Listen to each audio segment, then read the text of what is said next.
Greetings and welcome to the Responsible AI session offered by Sandstone Partners and Pathwarden. Thank you for joining us today. A couple housekeeping items before we get started. We are recording today, so you'll receive a link to this recording to share with colleagues or revisit select sections. And we plan time for Q&A at the end, so you can enter your questions at any time. And to enter a question in Zoom, if you move your cursor, a bar will pop up. There'll be a Q&A button. If that's not there, the ... more icon, click on that and you'll see Q&A in there, and you can enter your questions as they come up and we will address those at the end. Hello, everyone. I'm Sandra Peterson, CEO of Sandstone Partners. My background is rooted in Silicon Valley. Product management at Apple, global marketing at NVIDIA, and leadership roles across several startups. So I naturally look at new technologies like AI through a business lens, how it creates value, how it scales, and how it actually gets adopted, probably the hardest part of any new technology. I've been working in AI since 2014, back when most people saw it as experimental. I didn't. I saw it as inevitable on the scale of the internet in the 90s, about to reshape every job, every function, every industry, even how we live. But at that time, there weren't many accessible ways to engage with AI, so I built one. I founded the Palo Alto Data Science Association group and grew that into a community of 1,000 members with sponsorship from Andreessen Horowitz, Google, Facebook, LinkedIn. It was a front row seat to what was happening in AI. And that led into my AI consulting. Among our many clients, I worked on 2 AI platforms that were ultimately acquired, including one that became part of the Salesforce Einstein engine. Fast forward, we've now hit a moment where everyone's using AI.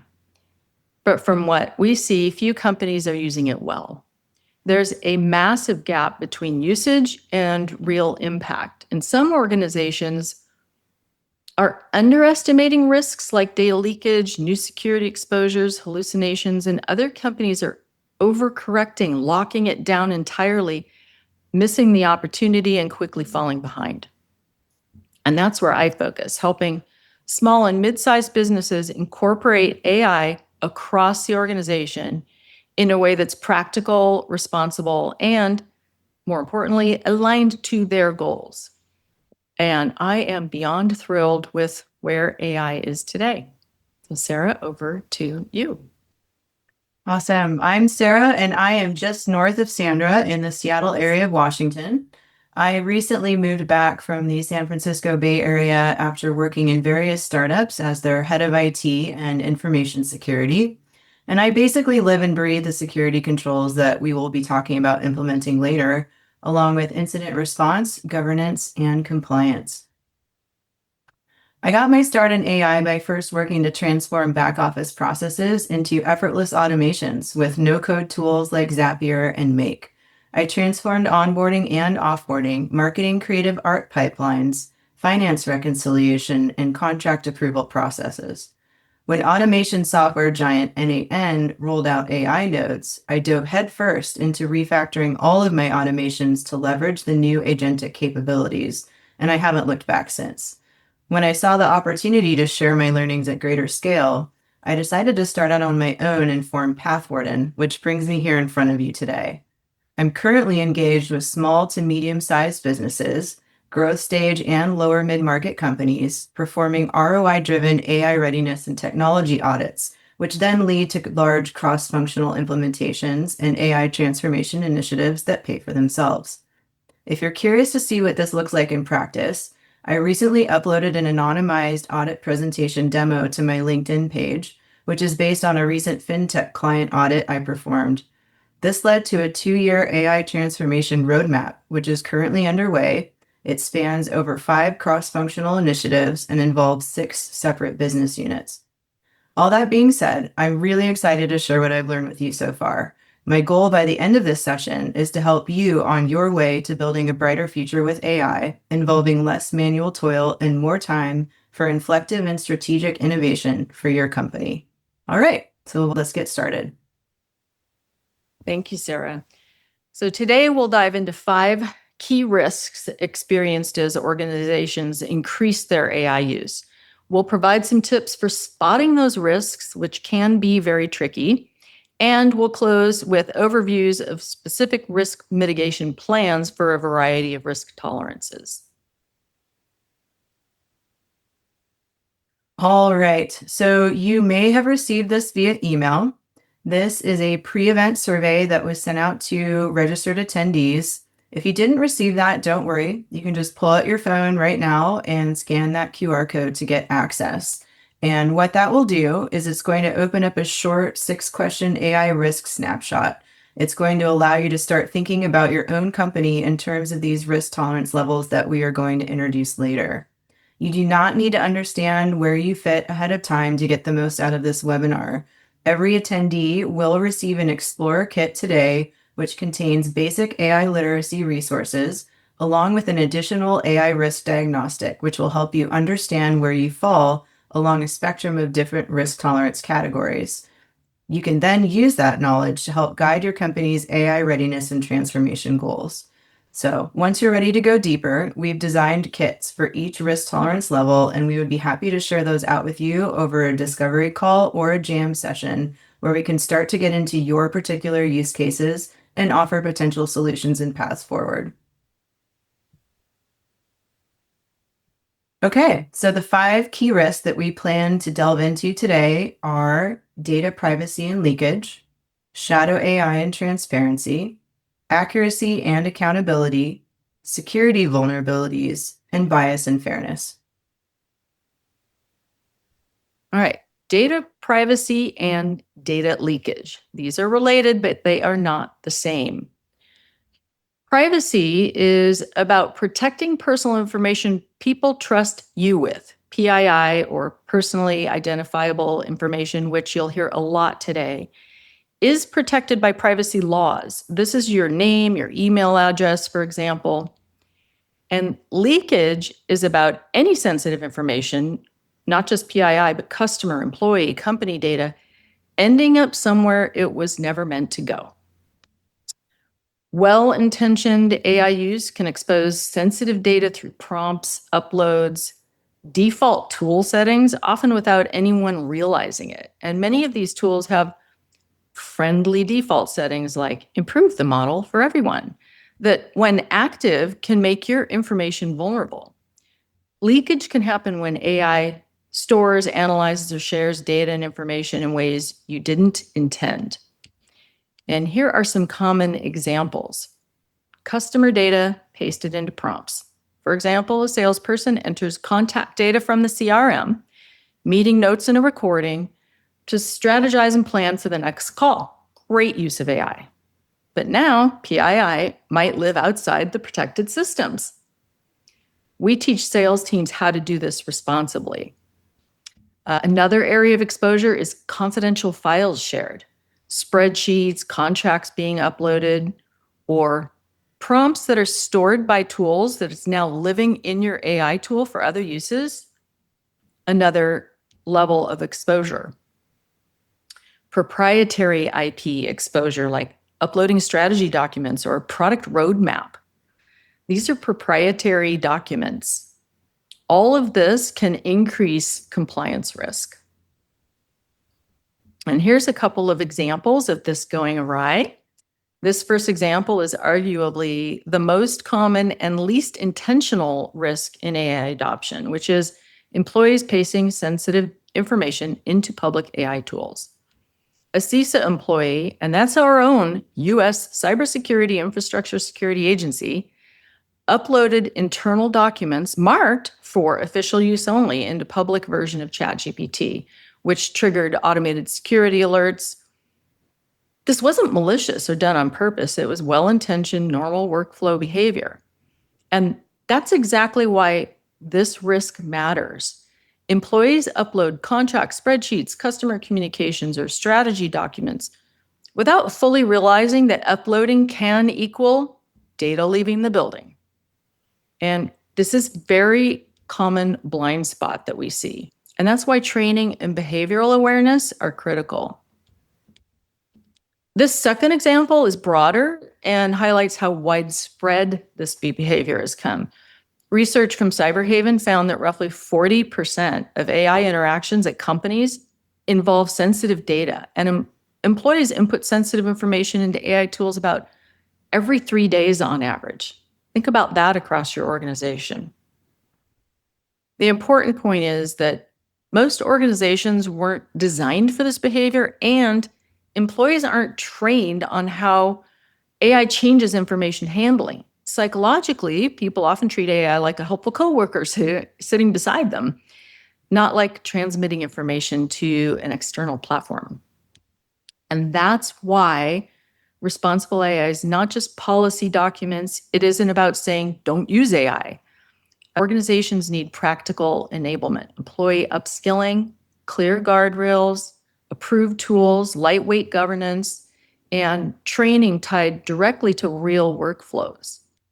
The goal is not slowing AI adoption down. The goal is operational maturity, helping people use AI confidently, safely, and productively. So, how do we spot this? Ask yourself, if you had to name the top 3 AI tools used in your company right now, could you? A top priority and number 1 on this list should be simply to understand where AI is happening at your company. If you don't have an approved AI tools list, you likely have shadow AI, and Sarah will cover shadow AI in detail later. But examples of these leakage pathways are use of personal AI tools at work, browser plugins, random agents being used by well-intentioned employees. This next one, from what I see, is arguably the number 1 leakage pattern, which is sensitive data behaviors. This is the copy-paste of customer records, contracts, spreadsheets, as in the sales example we just gave. Thirdly, simply check settings, confirm whether improve the model and training is on. These can be deceptively friendly. And know your options. Business and enterprise subscriptions have more protective options than consumer or free accounts. Know those options and have them set where the use is appropriate. Next up, scan for what I call AI by accident in workflows. This is a tougher one to explain. Here's a workflow example of campaign building. Marketing uploads a go-to-market strategy document, asks for 3 campaign ideas, selects a campaign and asks for an implementation plan, then connects with the marketing automation platform to select target contacts, then uses that plan for content creation, images, posts, etc. Perfect use of AI in a workflow. It's done every day at many companies. The steps where AI is used, whether it's an AI tool itself or even an AI feature in one of the applications, are possible vectors for leakage. Even if you only scan for features that ingest customer data, you're setting up a culture of responsible AI awareness and behavior. And then the last thing on this list, and of course there's more, but you can always look at the paper trail. New AI-related subscriptions on expense reports, new browser extensions, new shared prompts, or staff you see routinely using AI outputs without a review step. Developing that culture of awareness and some best practices go a long way in mitigating data privacy and leakage risks.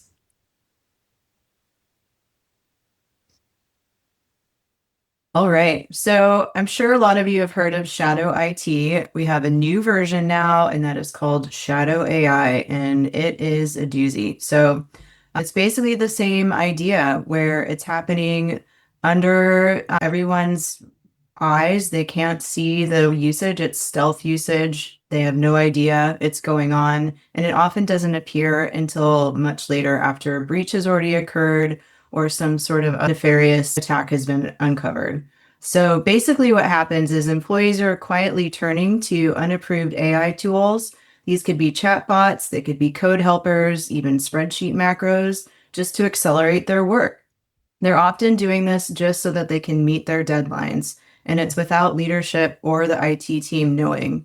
And this creates blind spots in security, compliance, and quality control. SMBs are particularly vulnerable. If you see that statistic in the slide, they use shadow AI up to 4 times more than large enterprises. And this is often because of no formal training, inventory, or access controls for AI applications. Fear of stifling innovation, in turn, leads leaders to just tolerate this stealth usage because they're also trying to meet those same tight deadlines, often with lower numbers of staff. So, just to make the point really clear, this is not about bad actors. It's normal employees that are just trying to use whatever they can do to get the job done. The biggest issue is really transparency. This is invisible until we find a way to surface this. This can happen with just simply having an approved tools list, standard settings, and consistent review. Shadow AI often includes OAuth apps, browser extensions, plugins, and AI features inside other tools. So it's not just AI tools themselves, but features within tools that you're already using. The bottom line is, if leadership can't answer what tools, what data, and who's using them, you can't credibly manage privacy, accuracy, bias, or security, which are our other 4 risks. So, look at these 2 numbers for a second. IBM puts the average added cost of a breach involving shadow AI at $670,000. And almost every one of these organizations was missing basic AI access controls. Luckily, these are the exact resources that our tailored starter kits provide, but we'll get more into that later. For now, pair that number with Netscope. Nearly half of all AI use is happening through personal accounts, and it's completely out of view. Most AI use is happening where leadership can't see it, and the price tag only shows up after something has already gone wrong. So why don't you see this in the news? There's no direct news headlines about shadow AI breaches because shadow AI is not a discrete system that gets hacked. It's more of a condition, not an event. So when something does go wrong, it's almost always categorized under something else. It could look like data leakage, OAuth abuse, misconfiguration, insider risk, or third-party compromise. How these failures actually surface? Well, the damage shows up downstream. Sensitive data could be found retained in personal AI accounts with unknown training or retention policies. There could be long-lived OAuth tokens quietly still granting access long after a project ends. All AI tools essentially become untracked supply chain entry points, which we'll get into more detail later on in this webinar. Incidents can be reported as credential misuse or third-party access, but you won't see them labeled as shadow AI. This is more dangerous than a headline breach because these failures are diffuse. They're hard to attribute, and there's really no single breach moment. It's more of just like a gradual erosion of data boundaries and control. Organizations will often discover this problem months later, during audits, legal discovery, or after an actual vendor incident has occurred.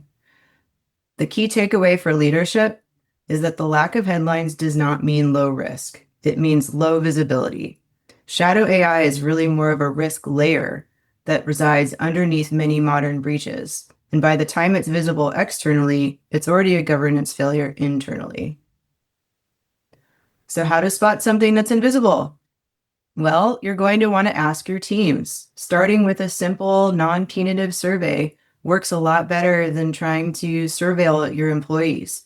Frame it as help us help you, not we're auditing you. Ask them, what tools are you using, or what tools would you like to use? What tasks are you trying to accomplish, and what data types are you working with? We've created resources in our starter kits to help you get this conversation started. The next thing you can do, and this is the highest value 15 minutes that most SMBs can spend, is go into Google Workspace or Microsoft 365 admin and look at which third-party apps have been granted access. Next, you want to look at how broad that access is. Anything with all files or all mail scope definitely deserves a second look. Those of you familiar with cybersecurity, you'll have heard principle of least privilege. This absolutely applies here. The key to protecting yourself against AI nefarious uses is scoping the privilege to match the use case and not granting anything extra out of laziness or a lack of understanding of what actually needs to be granted. The next thing you're going to want to do is make friends with your finance department. Finance often sees the first signals of shadow AI before IT does. They will find subscriptions hiding in personal expense reimbursements. They might find trial charges for new apps that the marketing team is trying out. So you want to have a close relationship with your finance person and make sure that they're sharing those warning signals to you directly as soon as they see them. Another thing you'll want to do is look at browser extensions. Those are everywhere. They're being used for writing, scraping, meeting notes. We've all seen the AI note takers. Make sure you're checking those permissions to read page content and scoping them correctly. The next thing you're going to want to do is inspect those AI features that we mentioned. They're hiding in tools that you've been using all along, and these tools are developing new features every day. So you're going to want to make sure you're staying on top of those new releases. It's simply just an AI feature that's turned on by default that can cause a lot of problems within your organization because nobody's watching that closely. Basically, if no one can explain the decision, there's nobody that really truly owns that risk. So visibility isn't more bureaucracy, it's just how you make AI safe at speed. Thank you, Sarah. Let's talk accuracy and accountability. AI is optimized to sound helpful and confident, not to guarantee truth. This is where human in the loop, sound research practices, and good prompt engineering come in.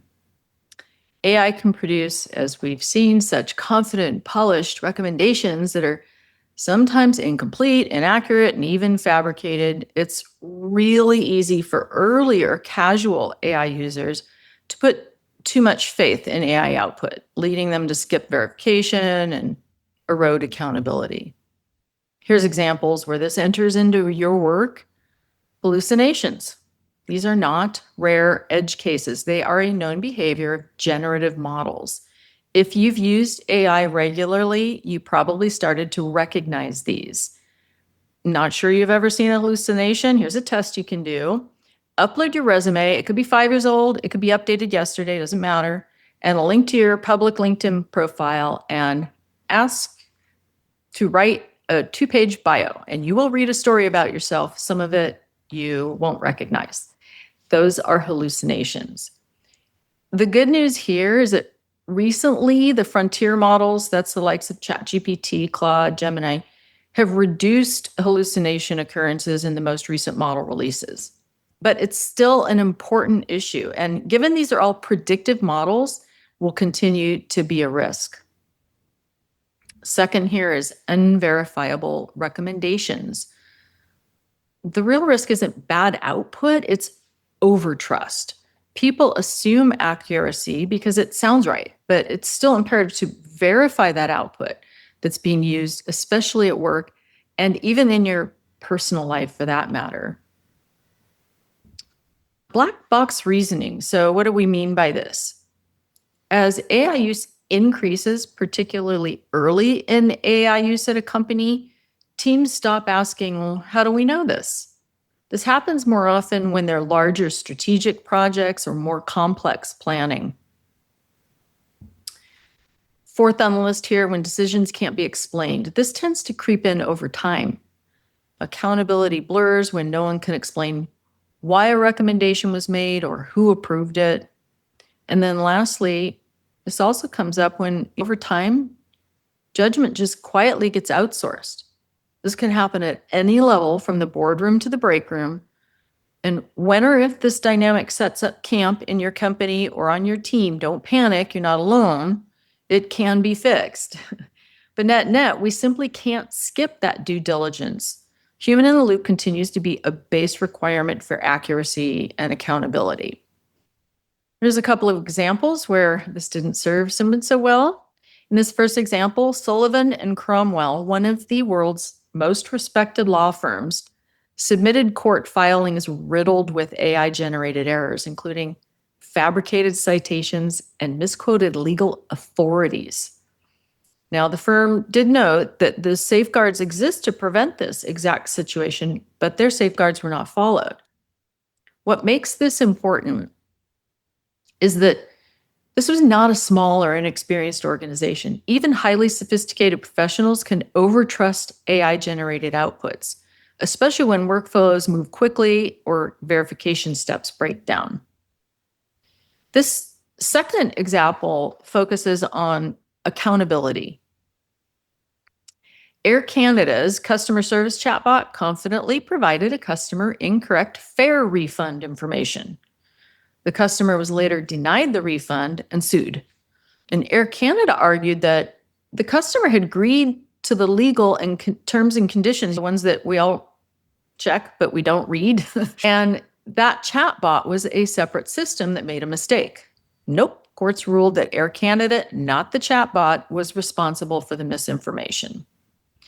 Now, that's a critical mindset shift for organizations adopting AI. AI can assist with decisions, recommendations, content, customer interactions, but accountability does not transfer to the tool. And this is where responsible AI practices become operationally important. Human review, verification workflows, clear ownership, and training employees to understand where AI is useful versus where human judgment is still required. So accuracy and accountability issues are very tricky to spot. The first thing to watch for is overconfidence. If an answer or plan sounds definitive or too good to be true, provides no resources, no assumptions, and no uncertainty, that's an immediate red flag, which leads to the second point here. Demand explainability. Ask why this recommendation, based on what inputs into the AI, what assumptions were made. You can use AI to pressure test your own work or the work of your colleagues. You can ask AI to find weaknesses in your proposal or strategy before socializing it at your company. This is part of developing your AI literacy. Third, check for source drift. Look for outdated data, invented references, or generic explanations. Just this week, I used ChatGPT to pressure test some Claude stats while updating examples for this presentation. And Chat pointed out an error. And when I went back to Claude and asked Claude to recheck, Claude literally apologized, admitted the inaccuracy, and owned it. Human in the loop is still so critical. Fourth here is paying attention to decision shortcuts. AI should support judgment, not quietly replace validation steps, second opinions, or human review, especially when decisions affect people or money at the company. A good example is employee performance reviews.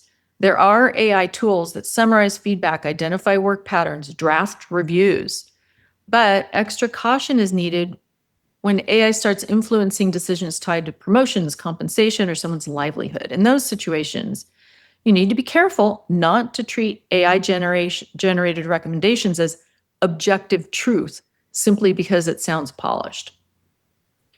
And finally, clarifying ownership. If no human is ultimately willing or able to explain or defend a decision or output, accountability has already started to erode.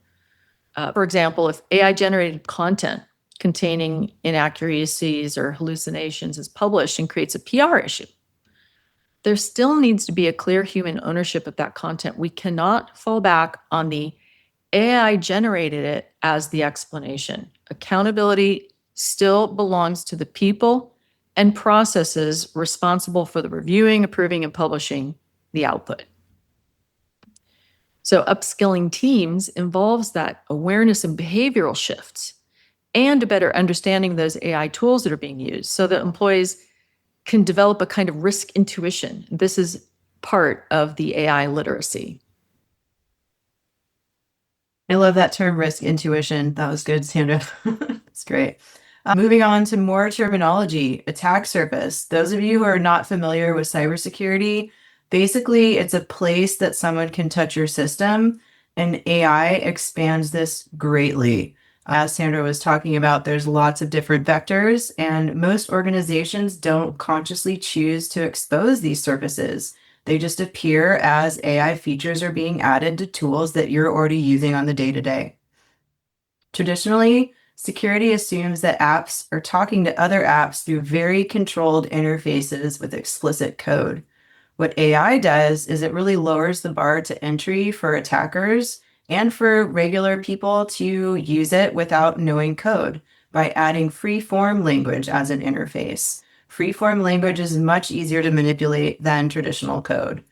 The biggest new risk is connection and permission via OAuth. Once an AI tool can access your email, your files, your CRM, or your ticket systems, it becomes a super high-value pathway. Additionally, attackers don't need to hack the model. They just need to hack your workflow. They can inject instructions into content that AI is reading, whether that's emails, docs, or web pages, and then exploit overly broad access.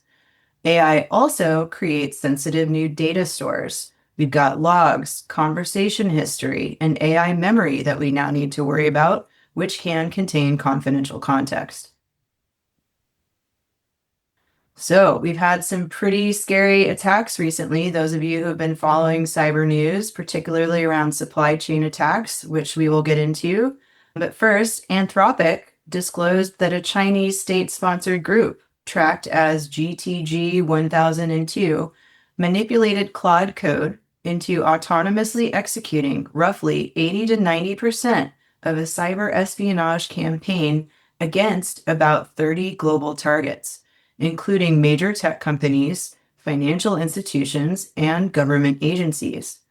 The AI handled reconnaissance, exploitation, credential harvesting, and data exfiltration at machine speed, which basically means it was thousands of requests per second, and humans were only involved at strategic decision points.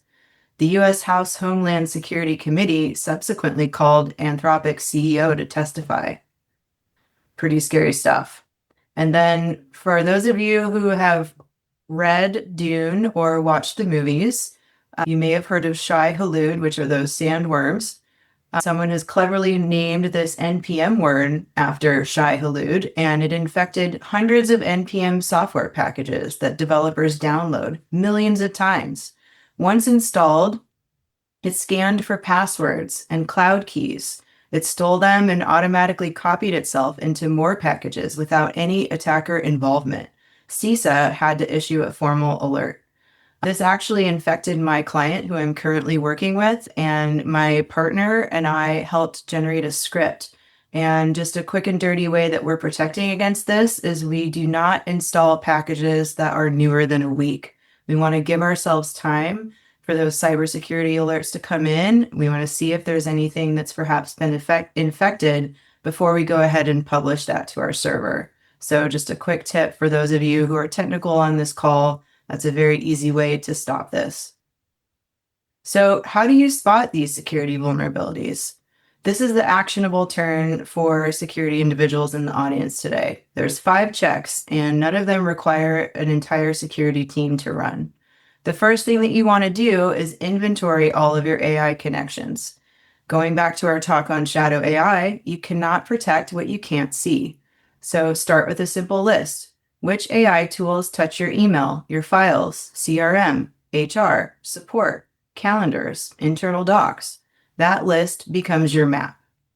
Then you want to audit permissions granted. Going back to principle of least privilege, we want to tighten anything that's broader than the actual job requires. Any scopes such as all files or all mailboxes definitely need to be targeted and scoped down. You don't ever want to have an always allow setting on as a general rule. The next big one is to review those OAuth apps. You might be wondering, what's OAuth? This is where you're asked to sign in with Google or perhaps Microsoft. Those connections often come with a list of permissions they ask you to review before selecting sign in with Google or Microsoft as an option. You want to make sure that you're carefully reviewing each one of those and unchecking ones that you don't want to grant, because these OAuth app connections can really persist for a long time after a project ends if people aren't monitoring them. Basically, if you don't recognize it or don't use it, you should remove it upon review. Then you want to be watching for prompt traps. This is one that surprises people. When AI reads an external document, email, or web page, hidden instructions inside that content can steer what the AI does. Finally, you want to be tracking secrets exposure and vetting AI dependencies.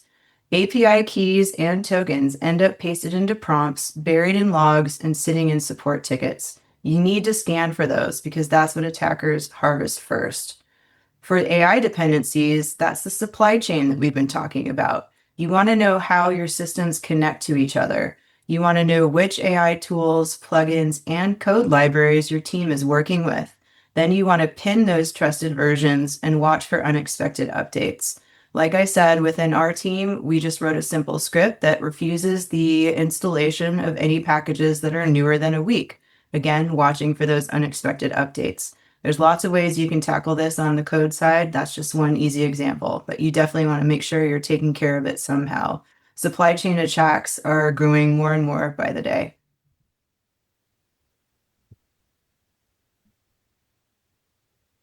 Okay, bias and fairness. Now, AI doesn't create the bias, it inherits and amplifies patterns present in the training data and usage. This is sometimes called algorithmic bias. The risk here increases most when AI outputs are used in people impacting decisions, hiring, pricing negotiations, eligibility, support. It can appear in images, rankings, language, and tone that doesn't reflect your brand, even decisions. It can be obvious or subtle and very difficult to detect, and it can have unrecognized discriminatory outcomes. It can even subtly misrepresent your brand values and eventually and very quietly erode trust in your brand. At its worst, it's possible that it can lead to ethical and legal risk. A couple examples. In this first example, researchers found that AI-generated occupational images still reinforce the traditional gender stereotypes, frequently depicting men in leadership and STEM roles, and women appeared more often in caregiving and service positions. This second example is the recent Workday AI hiring bias case, which shows how this can extend into operational systems. Just in March, a federal judge allowed discrimination claims to move forward in a case involving AI-driven hiring screening tools that allegedly disadvantage applicants over 40. This case is still in process, but may set precedent that AI vendors, not just employers, can be held liable. The important point is that bias in AI is not always intentional or obvious. Often, the system is simply learning from existing data patterns and reproducing them at scale. So, bias becomes most dangerous when it looks normal and no one questions it. Here are a couple ways to spot it. Review people impacting use cases. Again, hiring, promotions, contract pricing, program eligibility, even customer support responses. Human in the loop prevails. Secondly, watch for overgeneralization, imagery or language that stereotypes, simplifies, or assumes traits about groups. Again, it's an awareness. Testing for consistency. Run the same prompt with different demographic signals and compare outputs, or run the same prompt on different tools like Nano Banana versus ChatGPT. And back to vendors, check vendor claims. Like in the Workday HR example, you can ask your vendors what bias testing was done before adopting AI tools. And then say it all the time, but human in the loop is so important. Require human oversight. Ensure a person reviews and owns decisions that have impact.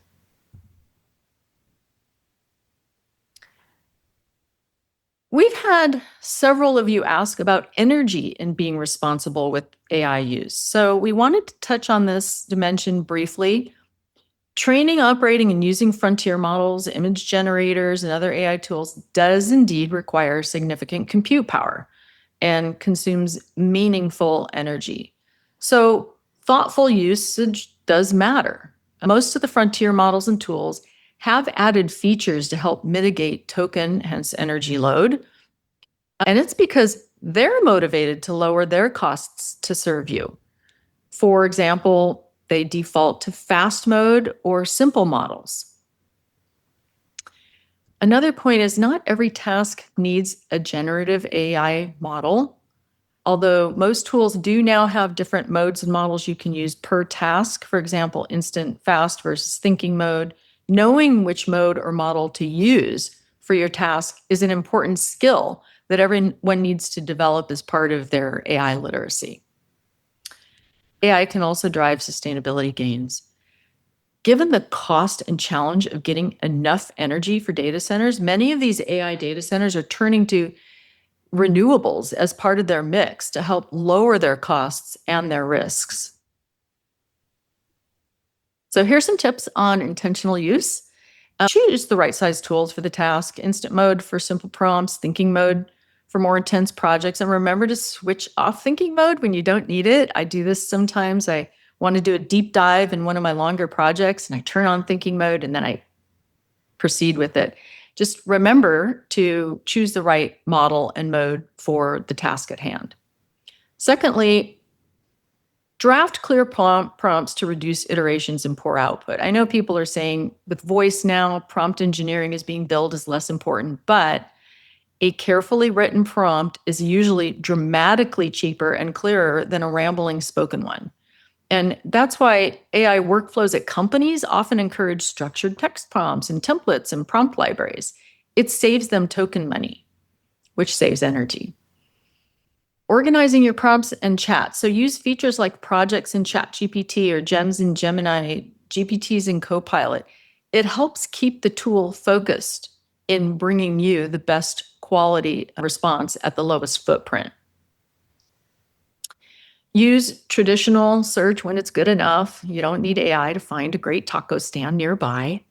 And then for larger projects, implement those in well thought out phases to avoid the need for extensive corrections or even complete redos, which I know I've had to do. So these alone can lighten your footprint. All right, shifting gears now that you better understand these core risks and how to spot them, we're going to turn to risk mitigation action plans. Sarah? I would love to just make one quick point on that last slide that you covered, Sandra. I love what you just shared. And another thing that you can do is if you find yourself duplicating prompts or duplicating a task that you've already given a prompt for, another thing you can do if you're using Claude is to create a skill for it. And that also helps you reduce token usage.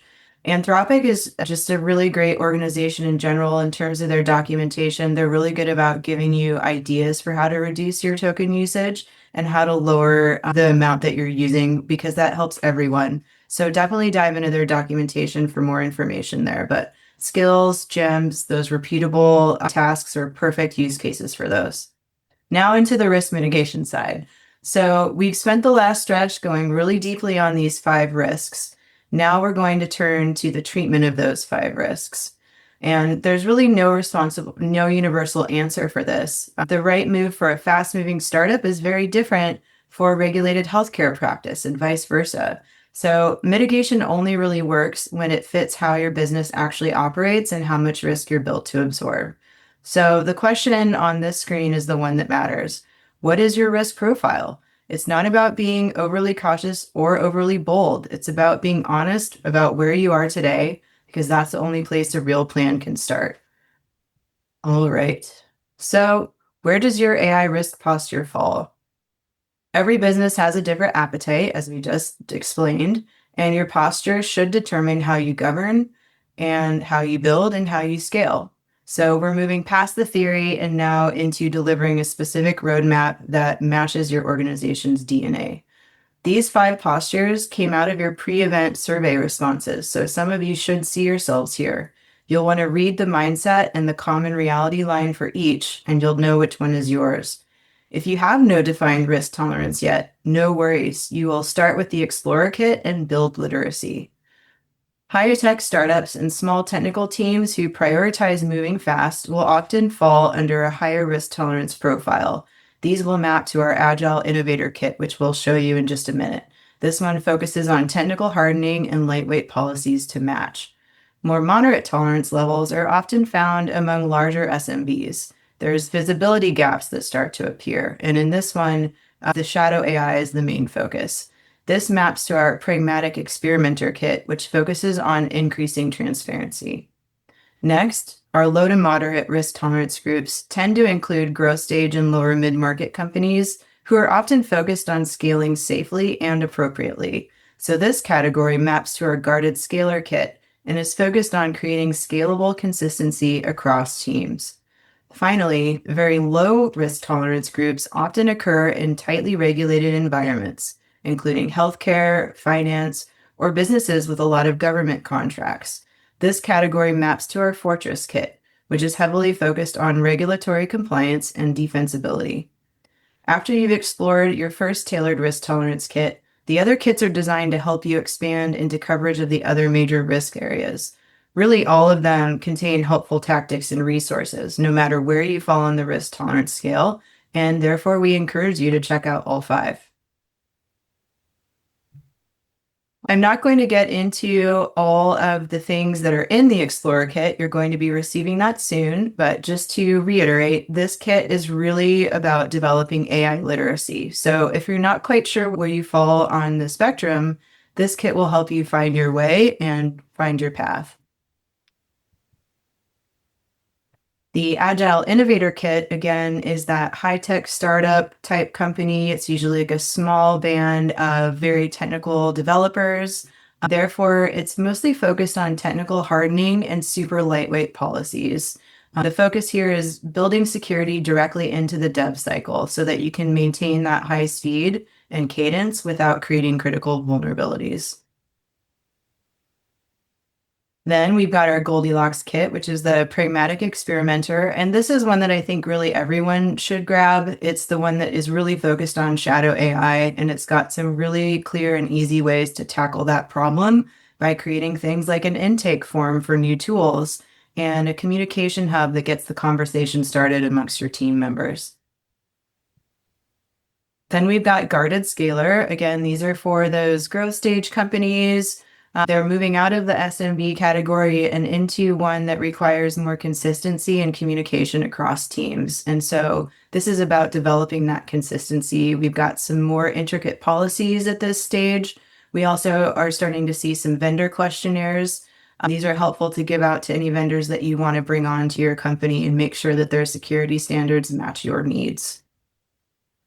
And then finally, for those of you who are in highly regulated environments, we've got our most tightly packed kit, the Fortress Kit. This requires a zero trust approach to AI.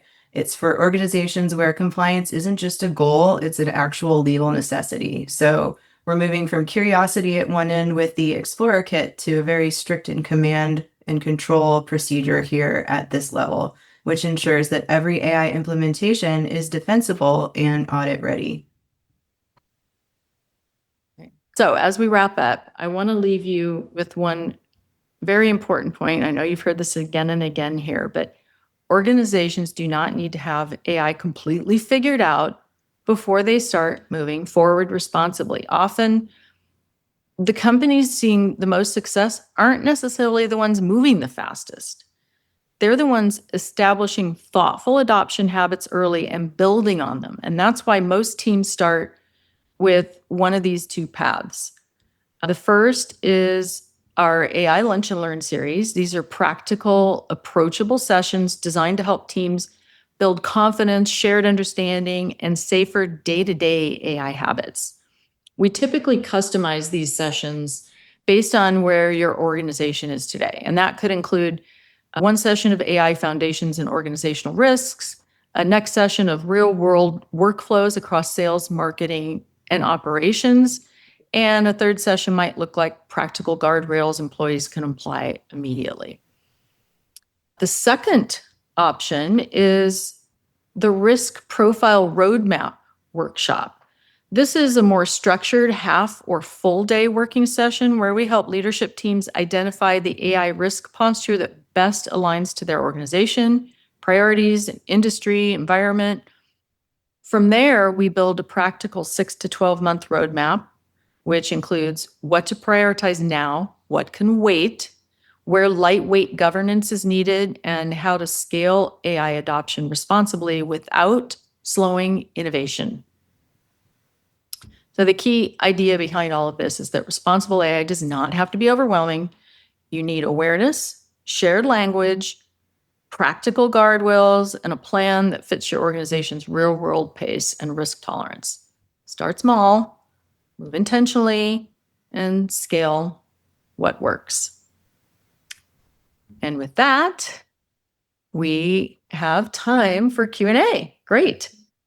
So we have a couple of questions teed up, and you can enter your questions in the Q&A area, and we're happy to answer them. We'll get started. Okay. I've heard prompt engineering is becoming less important. Can you speak to that? Sarah, do you want me to take that? Do you want to take that? Yeah, I actually disagree. I think it's very important, just as that first stage, kind of like what we were talking about with developing Claude skills. You don't often just start with a bevy of Claude skills that you're ready to implement. It's happening more organically through just noticing, what am I prompting over and over again? What do I keep coming back with? What's this repeatable task that I might then turn into a skill? And through that prompt engineering practice, you're learning how to fine tune what is actually needed, and you're able to observe the outputs and tweak further. So I definitely think it's still a very important skill to have. And incidentally, you mentioned the use of talking to AI more. I also favor writing out my prompts because I really value being able to see what I'm submitting to the AI. I can ramble, as you may have already heard on this webinar, and I like to just be able to see exactly what I've input to the AI so I can really carefully vet what my output is and why I may have gotten the results that I did. So I think prompt engineering is still a very important skill to have. I completely agree. Another question, can you explain source drift again? Happy to take that. So when you're working on a project, let's say you're doing research, and you only want research that's in the last 2 to 3 months and relevant to a certain industry. The further you get down in that project, your sources may start to drift. And I see this all the time. So that drifting means it's getting further and further away from the rules and the guidance that you gave at the beginning of the project. So I might get numbers back that are great if I'm looking for stats and I love them. And then I go and check the source, which you should always do. Check the source. And it was from 2 years ago, which in this world, of course, is so much changes so fast, it's not relevant. I couldn't use it. But if I hadn't checked that, I'm relying on numbers and sharing numbers that don't reflect what's going on in the world right now. So that source drift is something to be aware of, develop awareness for it, and keep checking, especially on your longer projects that go deeper. Okay, let's see. It seems some people in my company have more AI resources. I haven't seen an approved AI tools list yet. How do I know this even exists? Sarah, you want to take that one? Sure, that's a great question. It depends on where your organization is at in terms of leadership. If you do have an IT team, I think that would be the easiest place to start. If not, then maybe a COO, somebody that's in charge of operations. You're basically looking for that person who is keeping track of all of the SaaS applications that the business is using. The person most likely to hold that inventory is going to be the person that most likely has an approved tools list of some kind, or at least a general idea of what they should do. And if you're missing that, it would be a great person to start that conversation with about the need for developing something like that. And luckily, once again, to plug our kits again, we do have some really easy templates in there that you can use to get that conversation started. A couple people did ask, are we getting the slides in the record? Yeah, people who've attended will give you a PDF of the slides, and you'll also be getting a recording of this to share. And the last question is, what's the pricing on the workshops? What we've done with the Lunch and Learn series is it's $1,000 per workshop. So you can design a custom series, and you can do 1, 2, or 3, depending on what your need is. And then we can make sure that we customize that content to where you are in your AI adoption cycle, so you get the most out of those 3 workshops. And then the More in-depth workshops are 4,000 for half day and 8,000 for the full day. And that does include pre-audit and post-plan so that we're most efficient and effective with the leadership team in those more deep dive sessions. Yeah, those are basically like a mini audit. We're really wanting to get the full picture of your company. We'll be giving you an in-depth survey so you can fill those things out, and we'll come prepared to that session with suggestions already in mind. And you will leave that session with a full 6 to 12 month roadmap that closely matches your use case. The previous one that Sandra was talking about, those are the lunch and learn sessions. They're a little bit more lightweight and they're more centered around topics of interest that you'd like to explore. They don't necessarily have a tangible outcome product such as the roadmap for the half day and full day workshops. We also do have another option, which is a kind of a fast start option. It's a responsible AI session. It's only $500, and we're just basically not quite replicating what you just saw in this webinar, but it's covering a lot of the same material, just greater in depth. And we can also dive into whichever tailored starter kit is the one that you align most with. Thank you for that. Yes, that fast start option is very important. Thank you all again. Great questions. Thank you for your attention. Really appreciate it. We will be sending you the links to the survey, the links to this. Please feel free to reach back out to us, and we look forward to continuing the conversation.